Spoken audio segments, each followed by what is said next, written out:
And so just remember, it's not about sexual gratification, but it's mostly because the person wants to be empowered and control over someone, over the person who's being abused. And I'm going to give you some facts. So 9 out of 10 sexually abused children, and this is kids who are under 12, are related to or have a close bond with the perpetrator. So 9 out of 10. So the 9 kids knew the person who was abusing them. It could have been their tío, their tía, their cousin, their neighbor, their friend, their brother, their sister. So 9 out of 10 kids under the age of 12, they have close communication to the person who abuses them or who abused them. And then 1 in 4 girls will be sexually abused before turning 18. So right now we're 2, 4, 6, 8, 10. We're 10 people in this group, right? So statistically speaking, 1 out of 4 people, 1 out of 4 girls before the age of 12 will be sexually abused. So then let's say out of the group that we are now, let's say 2, statistically speaking. So, and it's a high number, 1 out of 4 girls before they turn 18. And in boys, before the age of 18, it'll be 1 out of 6 boys, 1 out of 6. So their numbers are a little bit lower than for females. But statistics on males and females, they're going to be equal up to the age of 12, and then after they get older, it's more likely that a female will get sexually abused than a male. But it does happen. Like Marisol was saying, I am a counselor, and I used to work in a rape crisis center. And so I would see people who were sexually, and in the Valley, right now I don't live in the Valley anymore, but I used to. So one of the things that I would do is, I was part of the rape crisis center, and I would do counseling, and I would also be on call. Every time there was a rape in the Valley, there's something called a SANE, which is a sexual assault nurse examiner. And those nurses, their job is basically just to do rape exams for survivors of sexual assault. So the nurse would call me at any time. Sometimes it would be at 3 a.m, sometimes it would be 10 o'clock in the morning, or at 10 p.m. at night, at any hour, any time when there was a rape in the Valley. The nurse would call me, and I would go in, and I would advocate for the person. I would sit there, I would talk to them, do some crisis counseling. A lot of the times, or most of the time, it was up to them, but if they wanted, I would sit with them throughout their rape exam, holding their hand, kind of trying to get them to relax, and just to think of, just try to just be there as a support system for them. And it is difficult, because sometimes it was kids, sometimes it was adults. And so that's one of the things that I used to do as well. And so it happens all the time. I remember at first, at that time I was still living at home, with my parents. And so they would say, "Yeah, what?" So at first it was like, wow, like really, you're getting all of these calls? Because they didn't, you don't think like, and these are actually just people who actually, reported. There's a lot of people who don't report. So these are just cases that the person actually, there was a police involved, that they called the police, and then they're coming in to get a rape exam. So then at first it was just like, 1, 2, 3 times in the middle of the night, getting up, going to the hospital, coming back, and then 30 minutes later getting another call. And so it would happen. So at first they were just so surprised, and then after a while they were just like, okay, que te vaya bien, because there was always calls. So again, there is the Valley. I mean, now there's more than one, but it's good that, and I know that recently one of the SANE nurses passed away, and she was actually one of the ones who the first SANE nurse there in the Valley, and she was the first one who I got to train with. So it was sad to hear of her passing. And but there is people who trying to, it's a tough job. It's a tough job, to just see this every single day. So just to know, it does happen. I know sometimes we feel like, oh, we're in the Valley, we're okay, nothing happens here. It does. Let me just tell you that. So then there's different types of sexual assault. And it could be, there's different things. For example, also possessing child pornography. Like if they take pictures of someone under the age of 18, child pornography is anyone under the age of 18 that has possession of, nude pictures of someone. So that is considered sexual assault or sexual abuse in a way, or exposing themselves to a child. That's a part of sexual abuse. Forcing someone or coercing someone or bribing a child to expose themselves, or to take pictures or to do something, that's abuse too. The touching someone in their private areas, or them touching you, without your consent. Or there's some people that even masturbate in front of kids or in front of someone that is sexual abuse also. And at any point, if you all feel uncomfortable with what I'm saying or what I'm talking about, or you feel that you need to step out for a bit, that's okay. I know sometimes these are things that you don't often hear in church, but these are things that it's reality. And I know I talk about it often in our churches, and I know sometimes my husband's like, oh, stop, you're always talking about, sexual abuse or stuff like that. And I'm just like, because it's so real, it's real, and it's something that we need to talk about, because if we don't, we can't pretend that it's not happening. It happens. It's just, sin is everywhere, so it happens. And so we need to be aware of it and know what to do.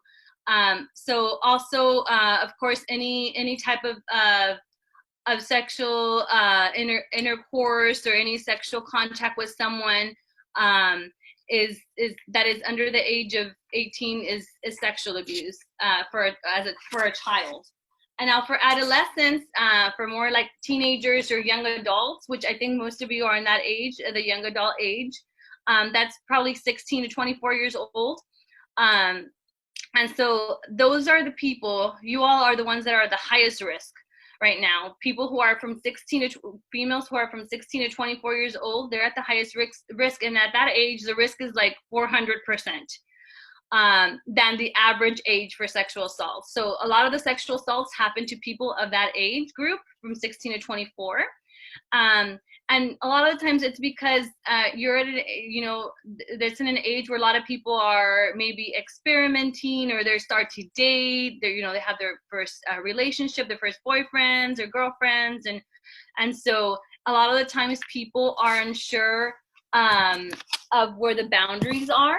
This is why I tell people all the time too, you need to have, before you date someone, you need to have boundaries. Okay, so you need to know, this is what I'm gonna do, this is what I'm not willing to do.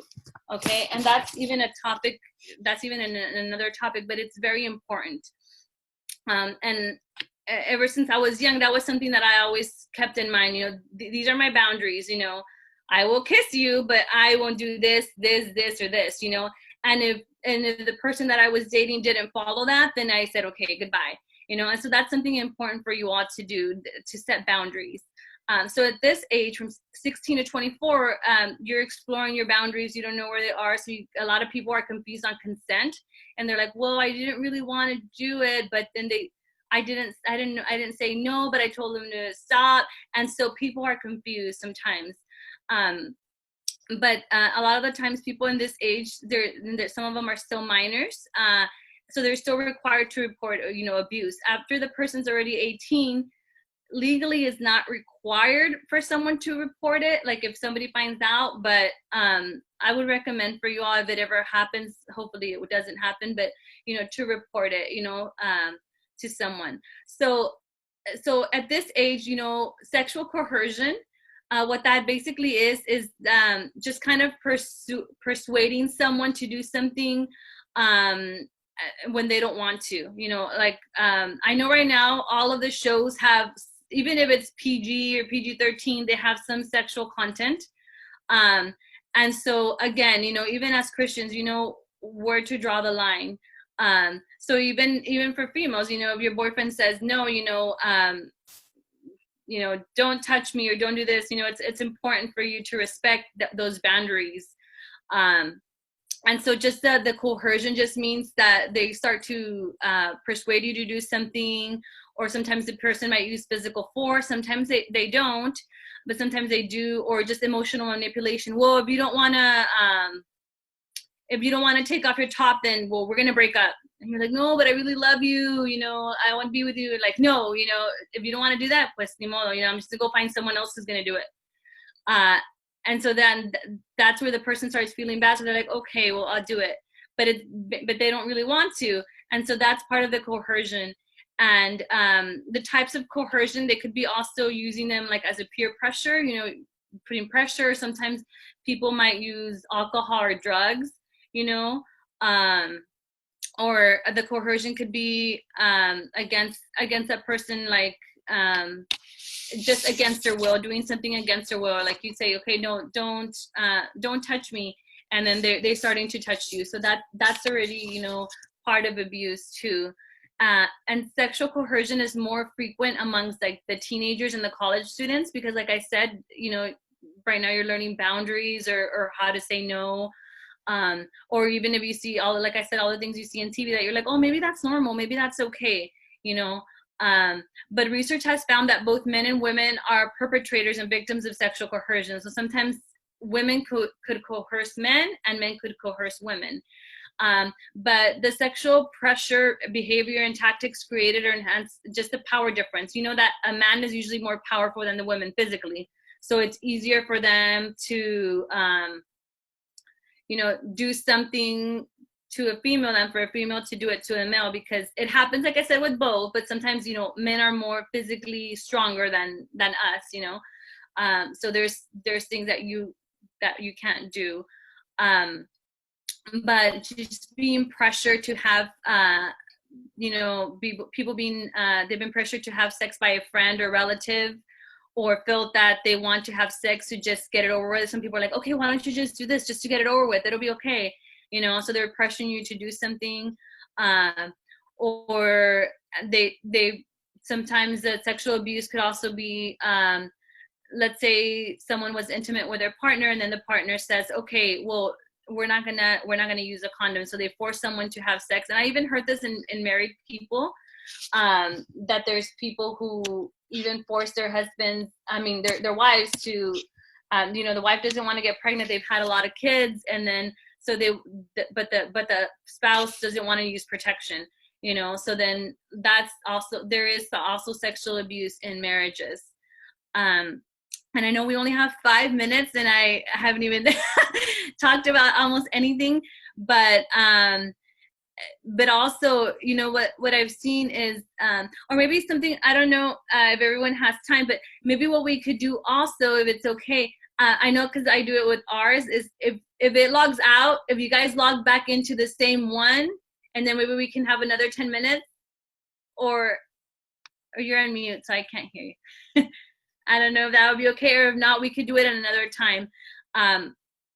But also with, there's people, you know, maybe in our community, maybe a lot of you don't drink, which would be good not to drink, but sometimes people who do drink, they feel guilty because they're like, oh, maybe because I was drinking, you know. But it doesn't matter what you're doing, what you're not doing, what you're wearing, what you're not wearing. No one has the right to violate your body. Okay, so that's something that everyone has to keep in mind, because there's been a lot of cases too where the person, you know, they were under the influence, and then they were sexually assaulted, and they're like, they feel guilty because they're like, oh, I couldn't say no, I couldn't push them away, you know, I was really weak, I couldn't do it, you know, physically. But just because a person was under the influence doesn't mean that it's okay for someone else to, you know, violate their body. So that's something also to keep in mind.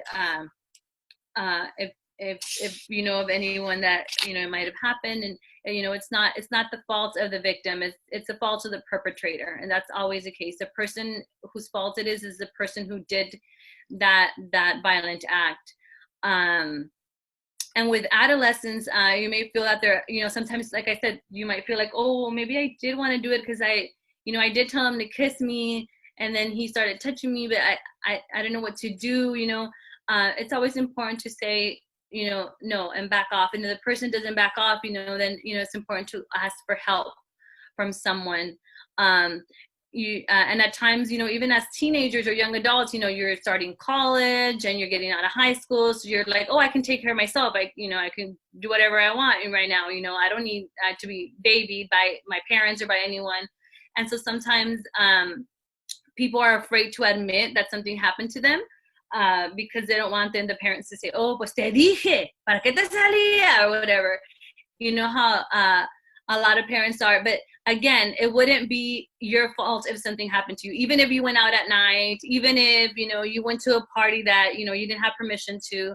If someone did something, does something to someone, it doesn't mean that that it's their fault. You know, it's the other person's fault, whoever is doing the abuse.